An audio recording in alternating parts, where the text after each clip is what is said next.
I hate kid shows about racism, Peter Jennings said. He was currently my work partner here at Terrestrial Affairs, and currently sported the costume of Ichabod Crane.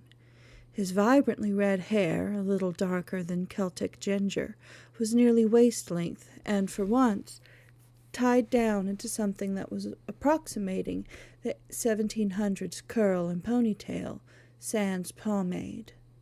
He was black and very dark-skinned, so strangers often figured the ginger came out of a bottle. It didn't. This assumption annoyed him almost as much as the tradition that a black man with red hair is some kind of sorcerer. Mentioning that was a good way to get him to burst into flames. He'd chosen Ichabod for Halloween because someone had once compared him to the literary coward, and he dealt with insults by making them a game.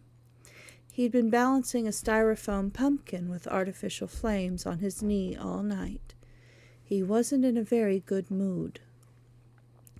I steered our government-issue navy blue sedan down Ocean Drive in Corpus Christi, Texas at 2 a.m., heading towards Louisiana Avenue. This is the ritzy, slinky neighborhood in Corpus, a kind of low-rent River Oaks. Still a bit high-end for our normal clients. Movies want you to believe that being a witch, wizard, vampire, or other similar flavor thereof is a one-way ticket to wealth and celebrity. But the truth is the boogeyman works minimum wage, same as the rest of us. It's one reason Terrestrial Affairs exists. Predators target the vulnerable, and the magical are uniquely exposed. Sure, magic means power. But power always comes with new vulnerabilities. Statistically, having magic shortens your lifespan by half, and that assumes that you are still human and living. But the client tonight was in a category all her own, and she was always a headache. Normally Pete and I work day shift, but the November Child annual rabies push meant all hands on deck at night. The streets this late were mostly deserted. Corpus did have a club scene to attract night fauna, but most of the stragglers kept to downtown, congregating around Doc Rockets or the Hidden Door. November Child Day is always the 1st of November, and we are encouraged to head out in costume. Public relations says it makes our image less scary. Peter's burning pumpkin was an office-wide hit every year. I had less luck with the rags and patches of Pippi Longstocking. Our conversation about ignorance of the classics and the merits of kids' movies had now brought me into unfamiliar territory. All right, I'll bite. Why do you hate kid shows about racism? I said. Because they let you pretend you've done something, using a metaphor like, I don't know, kitty cats versus a discount Shirley Temple. What was that movie, Cats Can't Sing? A metaphor for racism where everything's fixed with a song. Something like that, I said. Yeah, but the real problem's still baked into the premise. We get that you see us as a different species that doesn't need any more reinforcement. You should be comparing apples to apples, and you're doing people and felines, and the stories about cats having to prove they're equal, having to earn it. You start off by saying they're not the same. I was white, basically Wonder Bread. I considered myself smart on the uptake, but this was one area that didn't feel intuitive for me. Pete was on his last nerve and had been since we got the client list. He was venting. Or like that kids' movie about a bunny rabbit saving predators in a zoo world, which was sort of like saying that the people discriminated against are the predators, I said. Oh, you caught that one, he said, then nodded. Yeah, that. I flipped on my blinker to change lanes again. I'll admit I was more than a little worried. When we left HQ, the first thing Pete had done was shut off his jazz playlist and chunk the phone in the glove box. At home he went straight for Usher, Beyoncé, and The Weeknd, but he did have to behave himself in an agency car. A typical workday was an enjoyable soak in classics like Louis Armstrong or B.B. King, maybe even Scatman Crothers. The silence was telling. Music was a part of Happy Pete, and Happy Pete hadn't come to work today. Terrestrial Affairs has jurisdiction over supernatural residents of this plane of existence. We take on supernatural events that involve extra-dimensional entities and provide specialized investigation services for the mundane law enforcement. That's the government copy anyway. In reality, we're supernatural social workers with guns. We soothe ghosts and network them to the good exorcists. Same with the legitimately possessed. Werewolves and vampires have their rabies shots updated, and we try to keep the freshly changed away from the gangs and nastier packs. We combat child-targeted fey propaganda like Tinker Belle, and make sure the Halloween novelty witch kits can't summon anything bigger than the nearest consenting poltergeist. You've got the right to be a witch, a vampire, or a werewolf, but your neighbors also have the right to be safe. Balancing that friction is the heart of what we do. The workload is hell. Being able to call myself Agent Astrid Stone on a business card feels spiffy, but most of the job was just connecting client A with resource B and then doing the paperwork, which is the real monster walking among us. Everything we do has to be accounted for, documented, and then billed to the applicable authority. Poltergeist activity got a lot less scary once I understood that the ghost just needs some cognitive behavioral therapy. But I'm still terrified of the checkboxes on that specific billing sheet. November Child Day is always November 1st. It memorializes the death of the unidentified patient 0 in the catastrophic rabies outbreak of 1961. That outbreak and the political fallout that followed motivated the government mandate that eventually evolved into Terrestrial Affairs.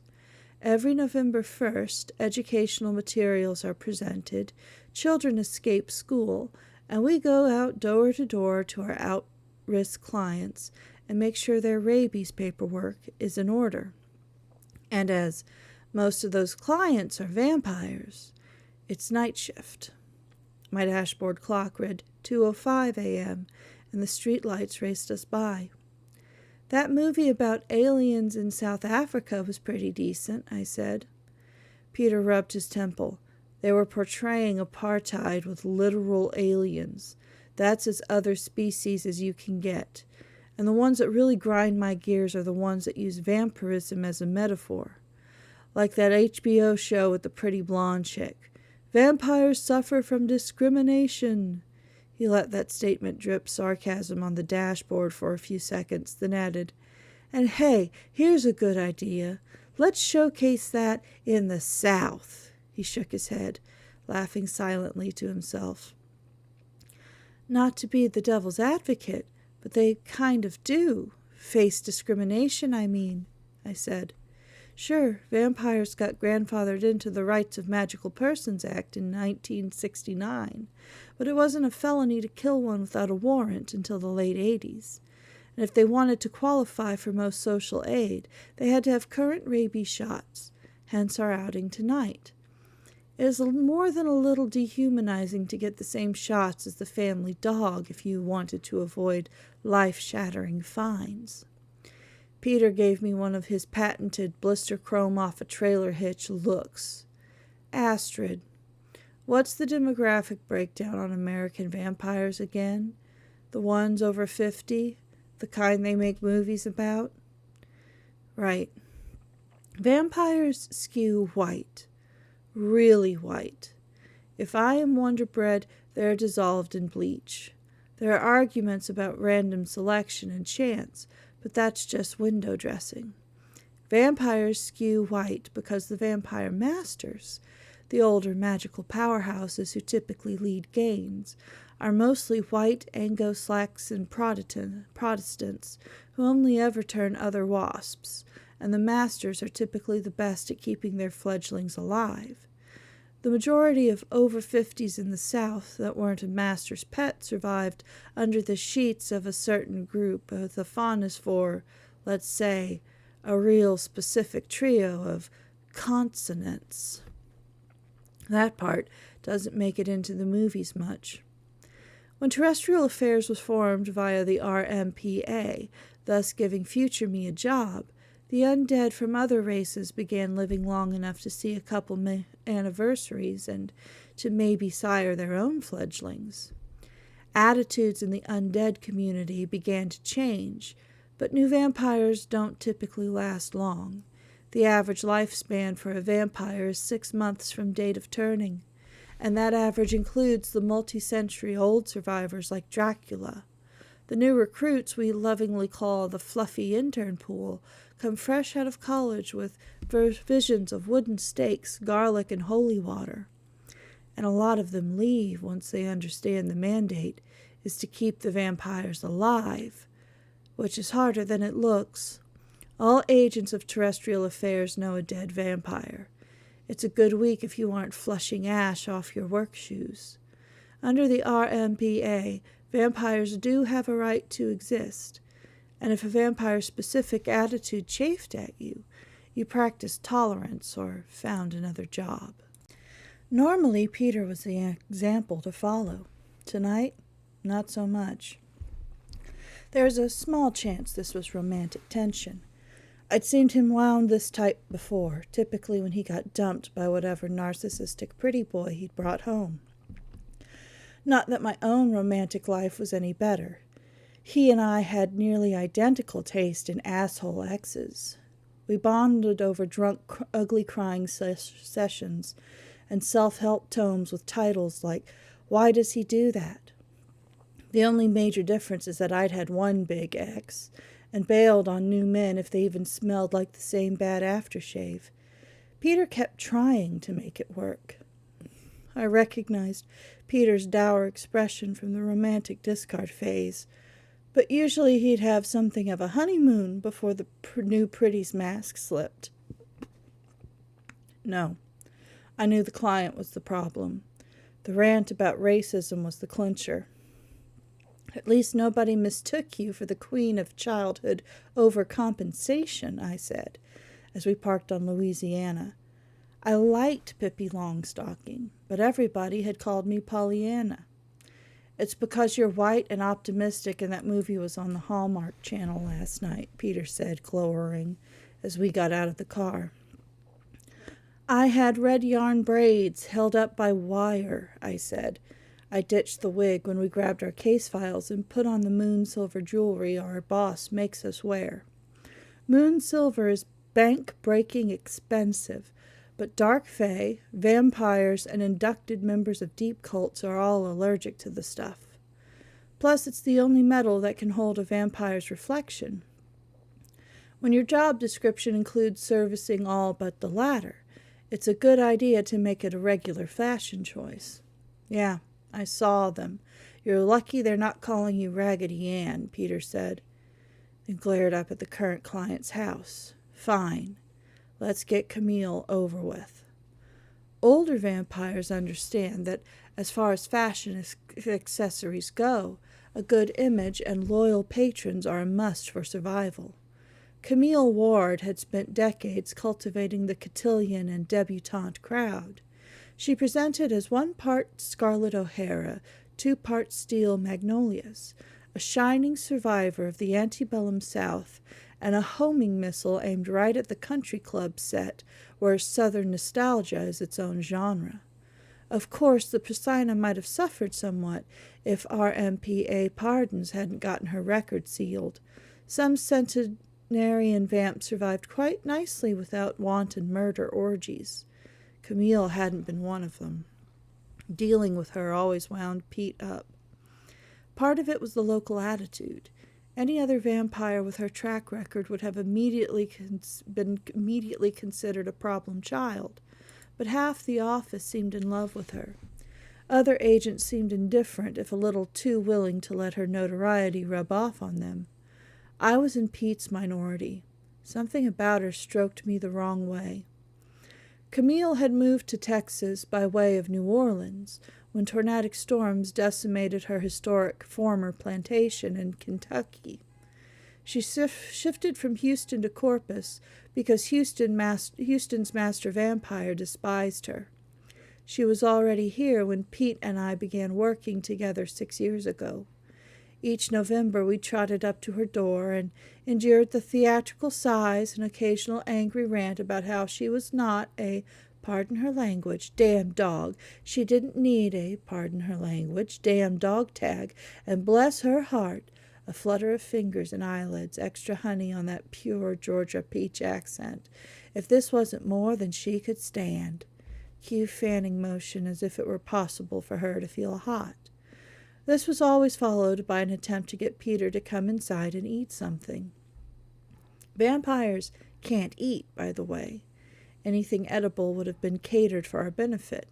Each year we left feeling dirty, and each year Peter took a detour to the magnolia tree growing at the corner of Camille's spacious home and took a shit into her begonia bed. The first couple times he did it, I told him it was stupid and he would be fired. That was when he told me Camille had refused to work with any other agent. He wanted her to make a complaint, but so far it hadn't happened. Camille was going to be his client, or Camille wasn't going to be anybody's client. And our director, who had all the bedside manner of dry ice, had told Peter to suck it up. We walked up to her door. Peter was already eyeing that magnolia. Huh. She replanted. It's a zinnia bed now. Pokier leaves. I'm more curious about how that thing is always blooming, I said. She pays a Fay landscaping company to do it. If it doesn't freeze too bad, the tree survives. Then while he loosened his costume's ascot. You know, I could do this alone. You can go do Sanctuary House. The halfway house on the south side of town was for newbie vamps. There are always 5 or 6 fledglings in residence. Some of them even lived long enough to graduate. But Camille wanted Peter. Hey, I got your back, sport, I said. You're not leaving me behind. You keep calling me sport. I'm going to gag you and lock you in the trunk next to the emergency kit, he said. I grinned at him. You promise? He threw his ascot at me. Camille's house was a replica of a French Quarter apartment block.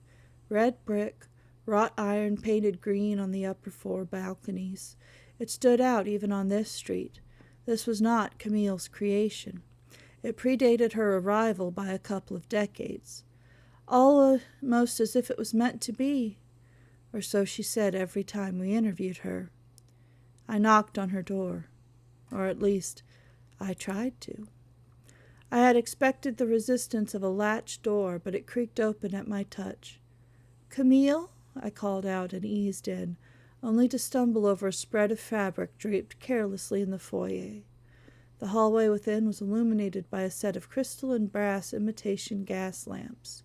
They gave the black and white patterned tile a dreamy quality, and glimmered in the pile of crumpled silk and crinoline sitting on the floor, topped by a wagon wheel hat festooned with damaged feathers. The scent of gun smoke almost overpowered the remnant of decay, but I couldn't mistake that smell, not when the ash swirling out of Camille's clothes left those neat white stains where it settled on my shoes. All agents of Terrestrial Affairs know a dead vampire. Chapter 2. Any clue on the cause of death? I asked. The vampire vac almost drowned me out. I'm pretty sure it had a more dignified name. Mortuary branding is all about an atmosphere of respect.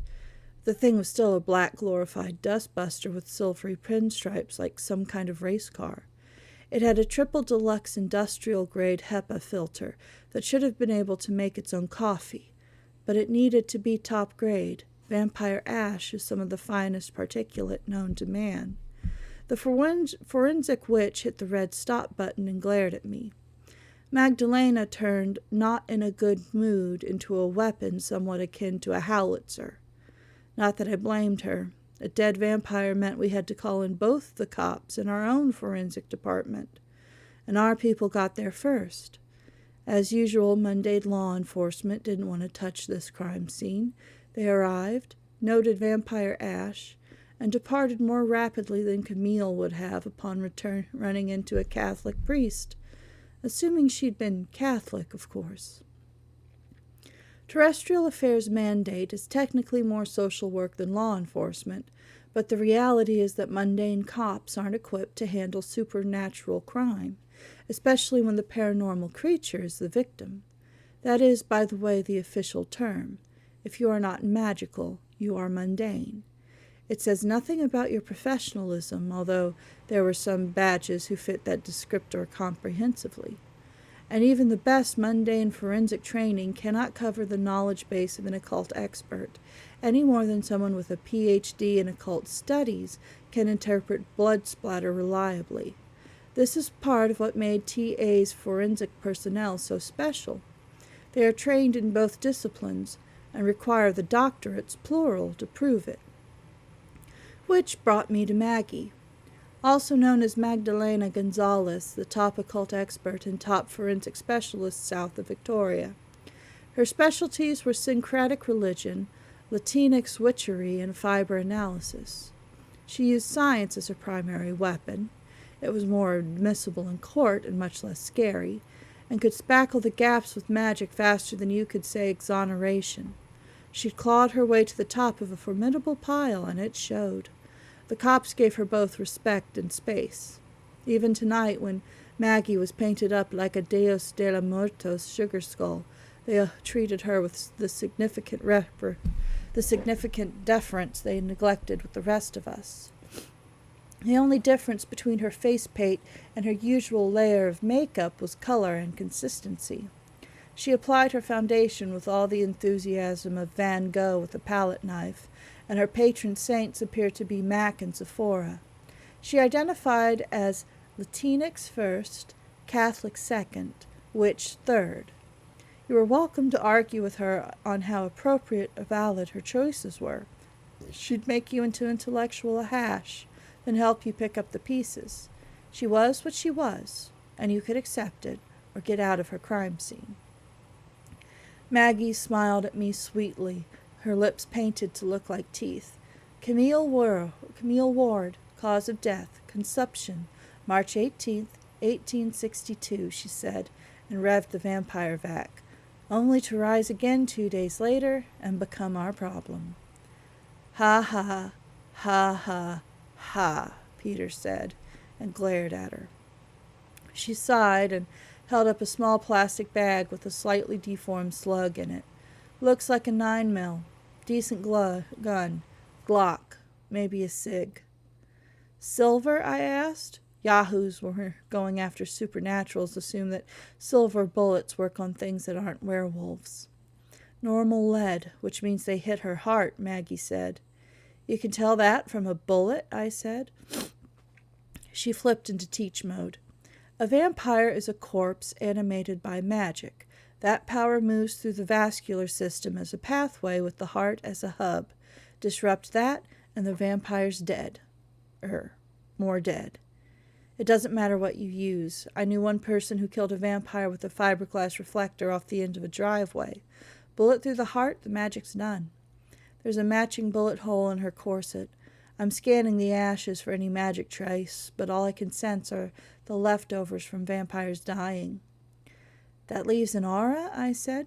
Same way an explosion leaves smoke. What a way to go. Nearly 150 years old, and it's a bullet that gets her. Well, it could be worse. She paused, glanced at Peter. Brace yourself in the news coverage for this one. Somebody is already dialing up all the news desks. They're calling her a national treasure on Twitter. Peter went still. Excuse me, he said. Her expression softened. That's what I heard. The death of the last great Southern belle. Maggie sucked up a little pile of white particulate that had gathered around a vase. She and Peter shared a look between them, the sort that always seemed to eclipse me. I would have called it excluded, but it felt more like a shadow cast across a barren path. I was the path. You'd think the vampire thing would put a damper on all this enthusiasm. Scarlett O'Hara, she was not, Maggie said. She wasn't even Melanie Wilkes, Peter said. Where's the remains going to go? About 3 different historical societies will fight over her. They're not too hot on the undead angle, but she is a part of history. She has no surviving family, so when they find out she doesn't have a will, because of course old fangs never do, it's going to go to probate. She's going to wind up in a museum, maybe the one occupying her old plantation. She set the dustbuster down. You okay, mijo? Peter sighed and rubbed his eyes. He looked so tired. Sure we can't put her in a cat box? Pete, Maggie said, and most of the gentleness left her tone. I know, okay? I get it. But she's a client. This has to be played by the book. It never matters, does it? He said, words drifting feather soft to the ashy tile at his feet. It did matter to Pete, though. His eyes burned with unspoken feeling. When you work with somebody long enough, you feel they're upset, like the first vibrations in their private earthquake country. These were the flashing lights before an 8.5 shaker. The house across the street had cameras, I said quickly. Maybe we ought to go take a look. Yeah, Peter said. Do our job right. But he glared at the beetle black dustbuster one more time before we left the room.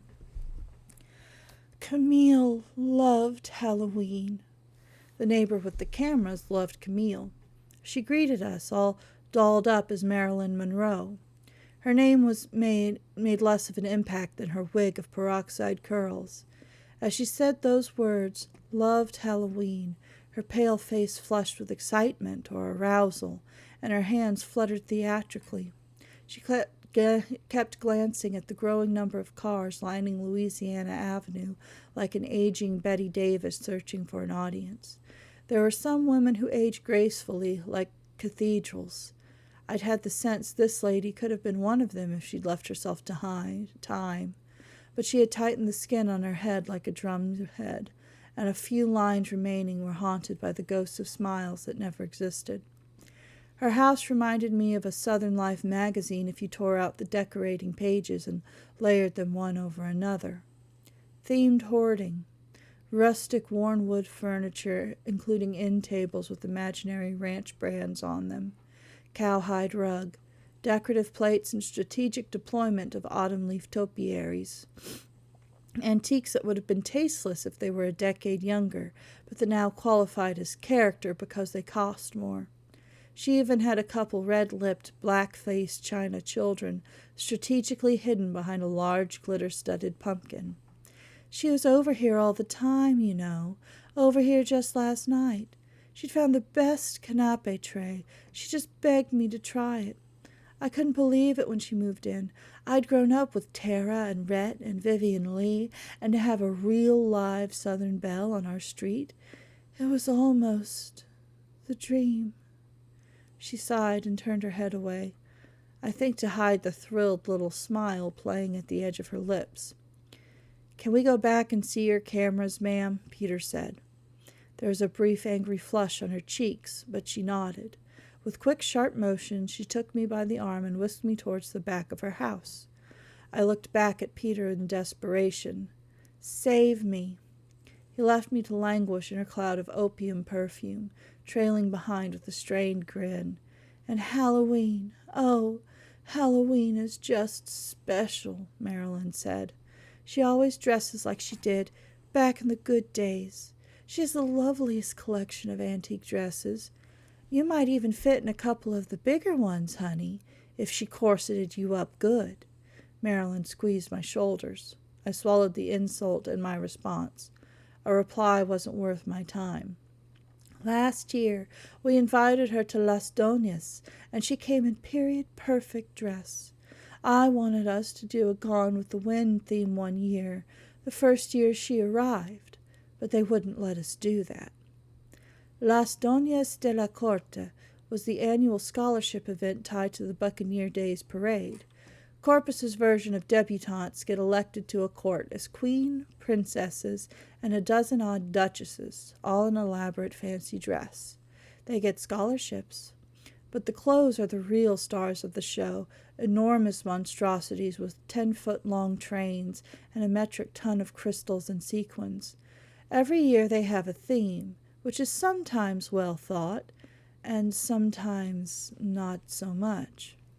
They wouldn't let us," Marilyn repeated and glanced once at Peter. Her grip on my arm tightened. I felt like I was being frog-marched by a perfume bottle past the walls of kitsch aged into antique respectability. "Your costume is darling, child. I did love Pollyanna as a child myself. I always try to be like her. Hopefulness that can save a community. We do so need to look more forward in the world, to be more positive. In a world of such darkness and negativity, a little kindness paid forward would change everything. Here we are, the camera closet. Paid Forward, wasn't that another movie?" I dislike Pollyanna for reasons. My mother, who I never talked to, had her own form of Pollyanna's positivity. She called it Keeping Sweet. Title, caps required, and some underlines for emphasis.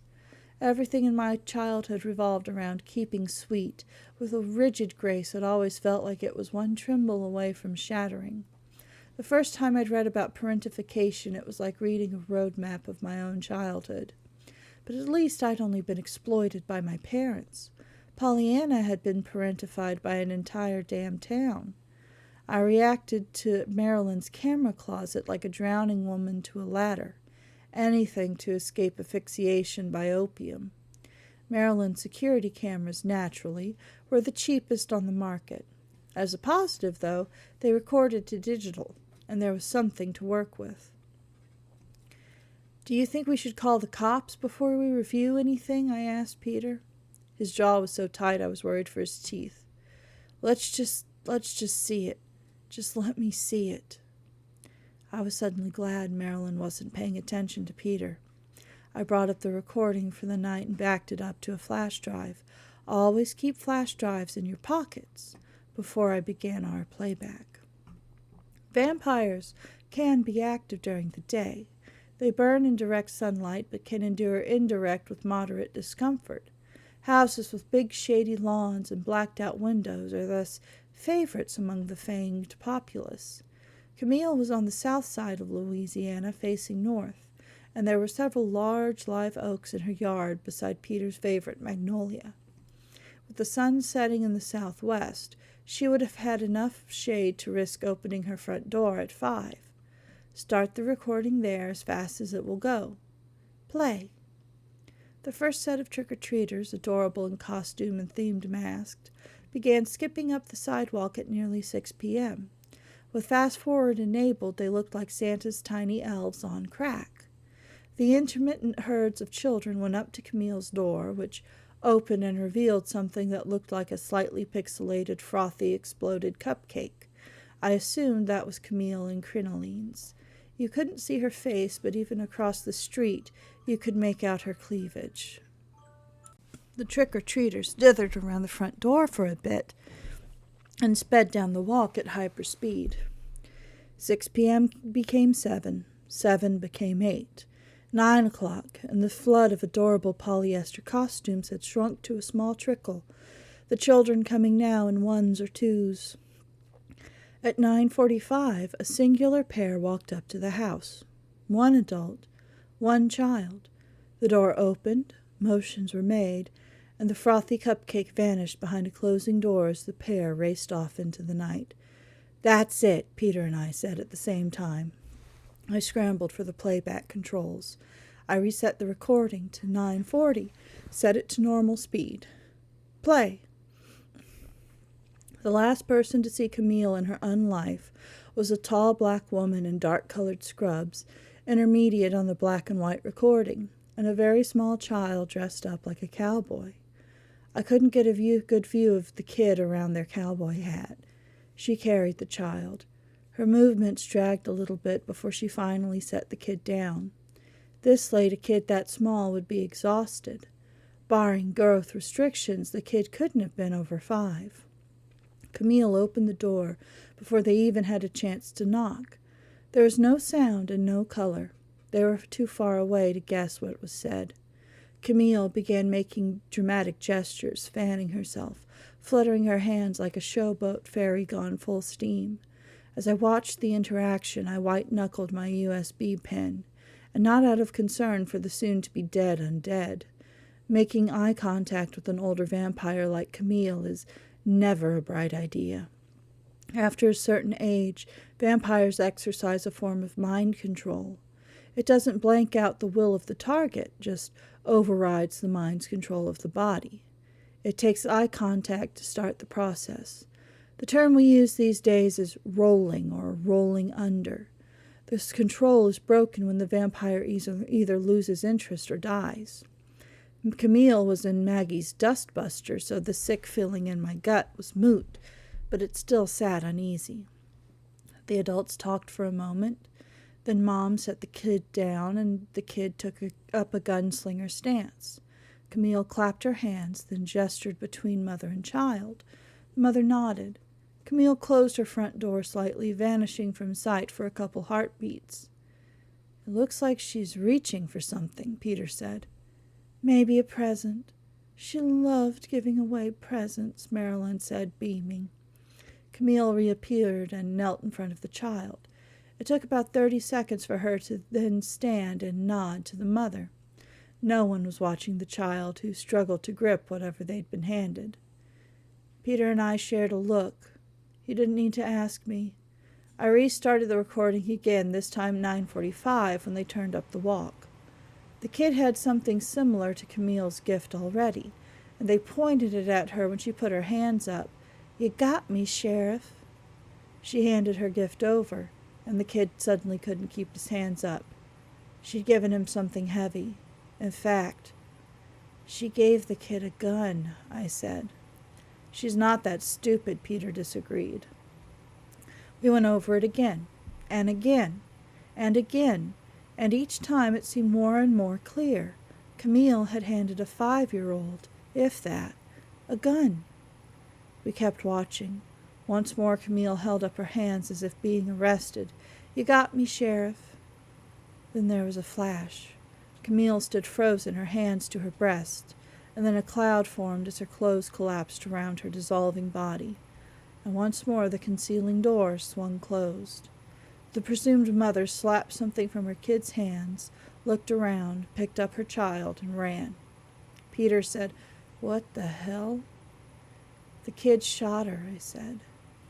"She always gave the little black kids extra." Marilyn sighed. Her eyes glimmered wetly. One hand went to her breastbone. "A true class act. A real Southern belle. It would be horrible if one of the little—" A pause.